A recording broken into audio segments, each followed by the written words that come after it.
We're going to talk about balancing redox equations. So this is when we take two half reactions and we make a full redox reaction. So here are 5 steps to make life a little bit easier. And we're going to go through these in detail, but first we're going to balance atoms and charges for each half reaction.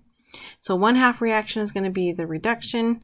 The other half reaction is going to show oxidation. And then we make sure that the electrons are the same. And that's because we want to cancel the electrons. So sometimes we have to take the least common multiple. After we have the same amount of electrons, we're going to combine the half reactions. We're going to cancel the electrons. And then we're going to double check and make sure that the atoms and the charges are the same on each side of the reaction. Okay, so let's do some examples. On the bottom here, I have the same steps that we just went over, so you can see them. Okay, so first off, we want to balance atoms and charges. So we're going to go ahead and balance this one. This one's showing oxidation because this iron has a 0 because it's in its elemental form. This iron is an ion, so our oxidation number is increasing, which shows oxidation. You don't have to do that, but it's just kind of nice to double check yourself. Okay, so the first thing we're going to do is balance our atoms. So we have one atom on the reactant side, one atom on the product side. That's balanced. And then we have to do charges. Now charges are a little bit different than what we've done before. So on charges, we want to look to see if there's any charges on the upper right hand side. Since there's not any charges, this one has a 0 charge. Over here it has a 3 positive charge. What we want to do is make sure that these are the same. So what we're going to do is add electrons to the side that is the most positive to make it match the other side. So which side is more positive, the O or the 3 positive? The 3 positive is how many electrons do we have to add to get it to equal 0? We have to add 3 electrons because a +3 and a -3 equals 0.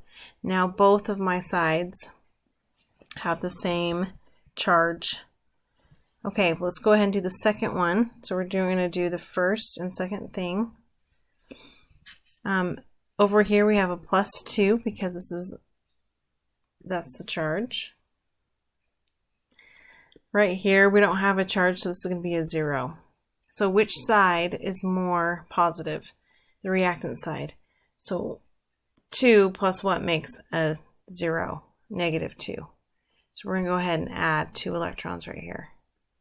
Okay, now we've done steps 1 and 2. The third step that we're going to do is we're going to combine these half reactions. But before we do that, because I forgot, we want to make sure electrons are the same. So right here we have 3 electrons, and here we have 2 electrons. That's not the same. So we're going to take the least common multiple and multiply the entire half reaction by that. So the least common multiple of 3 and 2 is going to be 6. So what times 3 gives us 6? 2 does. So we're going to go ahead and put this entire half reaction in parentheses. And we want to include every single charge. And if there's a coefficient, we're going to include the coefficient. We're also going to include the electrons. Okay, then we're going to do the same thing on the other half reaction. So here, 2 times what makes 6? We're looking at these electrons here. That would be 3, so we're going to go ahead and do 3. And then in parentheses, we're going to put the 2 electrons plus the magnesium ion, our arrow, and our elemental magnesium. Okay, now that we've done this, we're going to go ahead and we're going to distribute and rewrite our equations. So right here, 2 times Fe gives us 2Fe, so you're going to distribute everything. 2 Fe3 positive, and then this is the whole reason we multiplied by 2 is so we could get 2 times 3 electrons. So we can get 6 electrons. Okay, we're going to do the same thing on the other half reaction. On this one, we're going to have 6 electrons plus 3 magnesium ions, and then 3 magnesium atoms. Okay, now that our electrons are the same, we've got 6 on both half reactions. We're going to go ahead and combine this. My suggestion is to keep your arrows in the same location and then put everything accordingly. And we don't want to have to rewrite this one. We're just going to rewrite this one. So right here I have my arrow, and to the right of the arrow I've got 3 magnesiums. To the left I've got the 6 electrons and the 3 magnesium ions. Make sure you're keeping every single coefficient and every single charge. Okay, now that we have this, we're going to combine. So we're going to go ahead, put a little line and a plus sign, and notice that your electrons are on opposite sides, which is what you want in order to cancel. You want them on in different half reactions and on opposite sides of the equation. And that's the whole reason we did the cancellations of the electrons, because this reaction right here with the iron is showing oxidation. Oxidation loses electrons, and where do those electrons go? They go to the reduction half reaction, which is right here. So we're just showing these transfer of electrons, but they're not going to be involved in our equation. We're going to go ahead and cancel those out, and then we're going to take everything and put it down. So on the reactant side, we have 2Fe plus 3 Mg2 positive. And then on the product side, we're going to put our 2Fe3 positive plus 3 Mg. Okay. Now our last step is to make sure the atoms and charges are the same on each side of the reaction. If they are not, then you need to go back because something's wrong. You maybe didn't carry something down. Maybe your electrons didn't cancel, so you need to make sure. Okay, now this is kind of a little different too when we're doing our charges, so make sure you're paying attention. All right, so right here, let's check. We've got 2 irons, 2 irons. Fantastic. 3 magnesiums, 3 magnesiums. So our atoms are all following the law of conservation of mass. Okay, now this is the part, our charges. Notice on this iron, there's no overall charge, so this is just a 0. But on the magnesium, you have a +2, but you also have a 3. And normally we don't worry about coefficients, but when we're balancing, we need to worry about them when we're doing redox reactions. So 3 times a +2 is a +6 overall charge on the reactant side.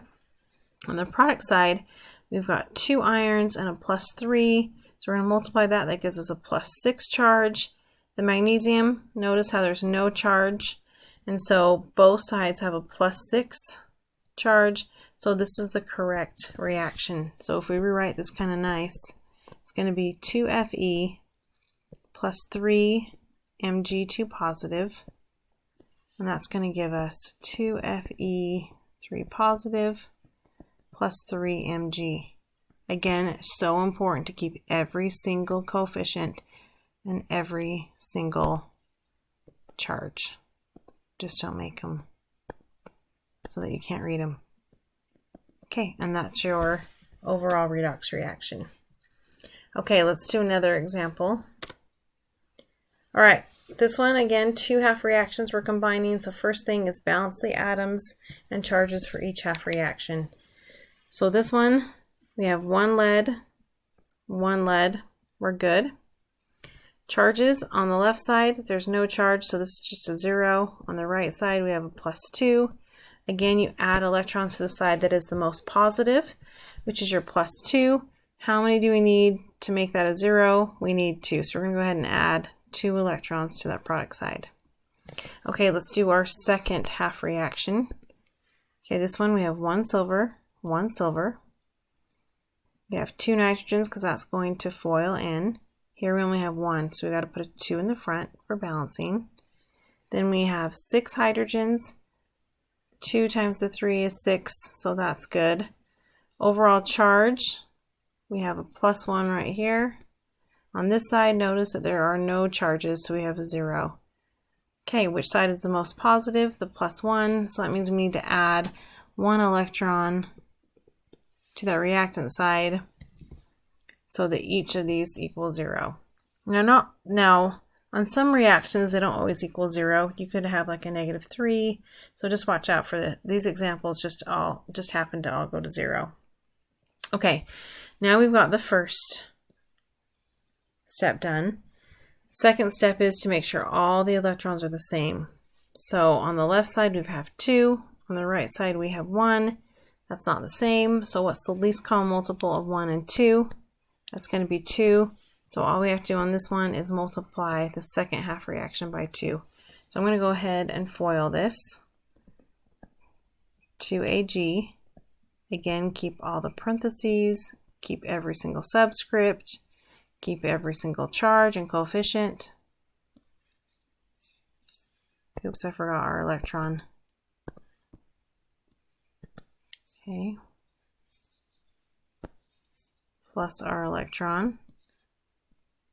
Oh, but we have 2. See, sometimes you catch yourself. And then we're going to have 2Ag plus 2 times 2, which is 4 ammonia. So again, that 2 distributed to everything behind it. That's why our coefficients changed. Okay, then we're going to go ahead. I'm actually going to rewrite this one. So I'm going to put Pb on the reactant side. Here's our arrow lining up.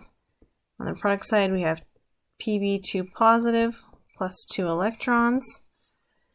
Okay, now what we're going to do is we're going to add these together. So we're going to combine the half reactions. This part, this is where you check to make sure your electrons are canceled. If you do not have the same number of electrons in your half reactions, there's something wrong. Go back and fix it. So here we have 2 electrons on the reactant side, 2 electrons on the product side. We're going to cancel those. And now we're just going to bring everything down. So on the reactant side, we have 2Ag,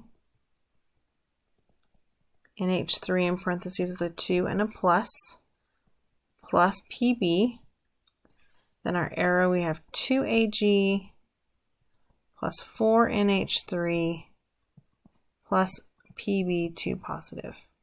Okay, let's double check to make sure that the atoms and charges are the same on each side. Okay, here we go. 2 silvers, 2 silvers. We're going to go ahead and FOIL this, so 2 nitrogens. But notice how you have a 2 here. So 2 and then times 2 make 4. I caught that when I looked at the product side. Then our hydrogens, we have 6 times 2 is 12. Here we have 4 times 3, that's 12 hydrogens. 1 lead, 1 lead. Overall charge, we've got a positive right here, but notice we have that 2. So it's going to be 2 times the positive 1, so we have a plus 2. Nothing on that lead over here, nothing on the silver, nothing on the ammonia, but we have a plus 2 on the lead. So our charges work, and so this, with all the writing, would be your final answer. So we made sure that the atoms and the charges are the same. And that is how you balance half reactions. Let me know if you have any questions or if you'd like more examples. Have a great day. Ras signing out. Adios.